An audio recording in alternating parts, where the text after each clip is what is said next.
الحمد للہ رب العالمین والصلاة والسلام على سید المرسلین وعلى آلہ وصحبہ اجمعین اما بعد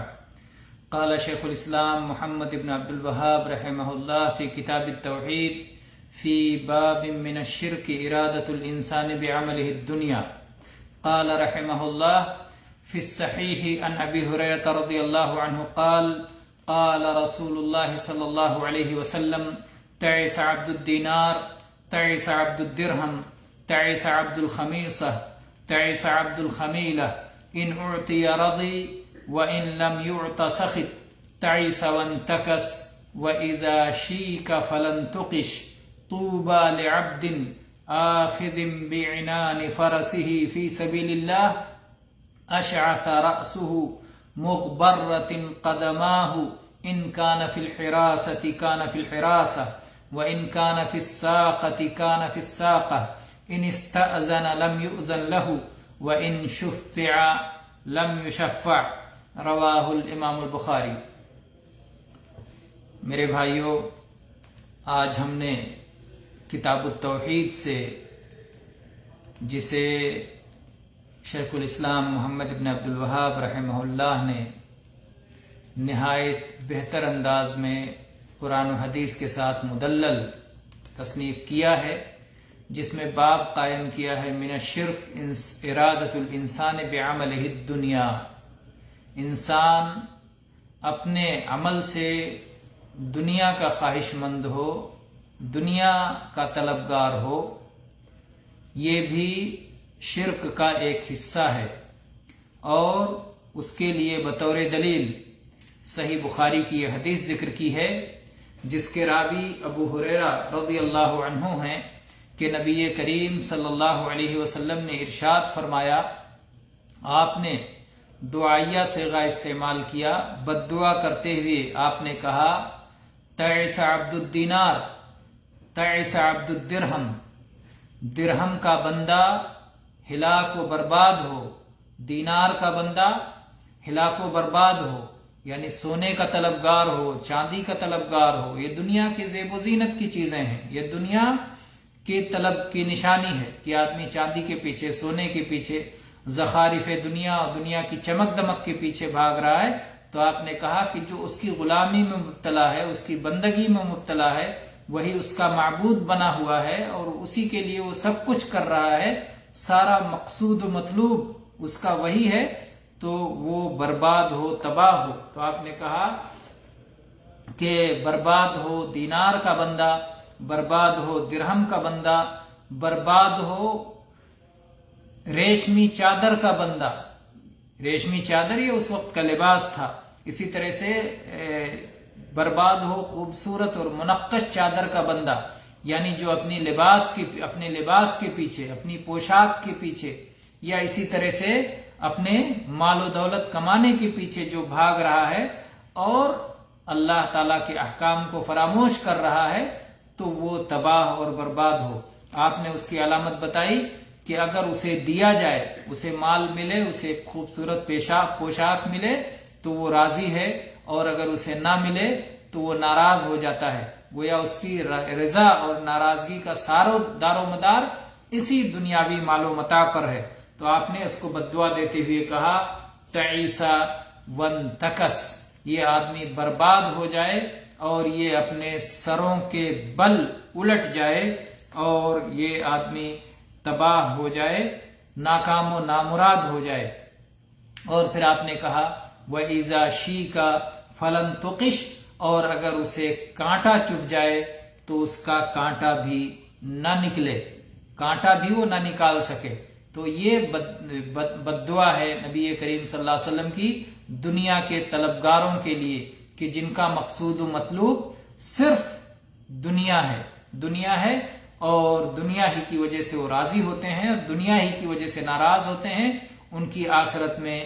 ان کی نظروں میں اللہ اور آخرت کا جو مقام ہونا چاہیے وہ مقام نہیں ہے۔ پھر اس کے بعد میں اللہ کے نبی کریم صلی اللہ علیہ وسلم نے اس کے برعکس جس شخص کا معاملہ ہے جو آخرت کا طلبگار ہے، اس کا ذکر فرماتے ہوئے خوشخبری دیتے ہوئے کہا طوبى لعبد، خوشخبری ہو اس بندے کے لیے۔ طوبہ یہ جنت کا ایک نام ہے، یا پھر جنت کے اندر ایک درخت کا نام ہے، تو آپ نے کہا خوشخبری ہے جنت کے ایک درخت کی، یا خوشخبری ہے جنت کی اس بندے کے لیے، اس اللہ کے بندے کے لیے جو اپنے گھوڑے کا لگام تھامے ہوئے اللہ کی راہ میں اپنے آپ کو لگائے ہوئے ہے، اشعث رأسہ، جس کا سر پراگندہ ہے، جس کے بال بکھرے ہوئے ہیں، مغبرۃ قدمہ، جس کے قدم خاک آلود ہیں، جس کے پیروں میں دھول لگی ہوئی ہے، پیروں میں اللہ کی راہ میں چلنے کی وجہ سے پیر غبار آلود ہیں، پیروں میں دھول لگا ہوا ہے، اور بال اس کے بکھرے ہوئے ہیں، یعنی اللہ کی راہ میں اور اللہ کی رضا کے حاصل کرنے میں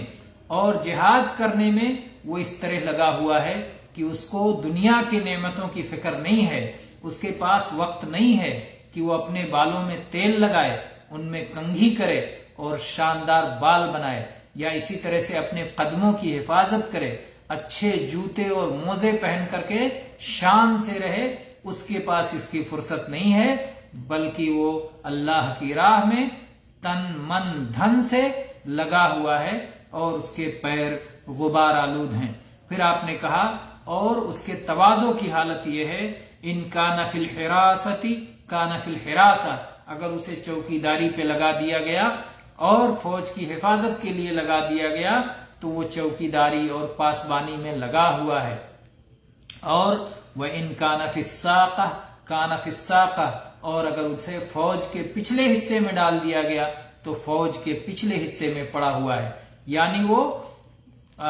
جو امیر ہے، جو رئیس ہے، اس کی قربت حاصل کرنے کی کوشش میں نہیں رہتا ہے کہ اپنے آپ کو معروف کرے اور اپنے آپ کی پہچان کروائے اور اپنے آپ کا ایک مقام بنائے، اس کے پیچھے نہیں رہتا، بلکہ اسے اللہ کی جانب سے